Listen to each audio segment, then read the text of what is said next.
Dy aksidente ku makinat janë përfshirë në flak janë regjistruar gjatë natës në kryeqytet, duke shkaktuar panik mes banorëve dhe drejtuesve të mjeteve, por fatmirësisht pa pasoja në njerëz.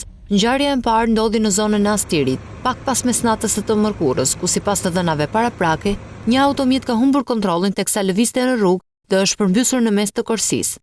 Pak çaste pas përmbysjes, mjeti është përfshirë nga flakët, duke krijuar një situatë rrezikshme për zonën përreth. Pamjet e siguruara nga dëshmimtarët okular tregojnë makinën e përmbysur dhe të mbuluar nga flakët, ndërsa forcat zjarrfikse ndërhyn me shpejtësi për shuarjen e zjarrit. Burime nga vetngjarja bëjnë me dije se automjeti kishte targa angleze, ndërsa rrethanat e sakta të aksidentit po hetohen nga policia.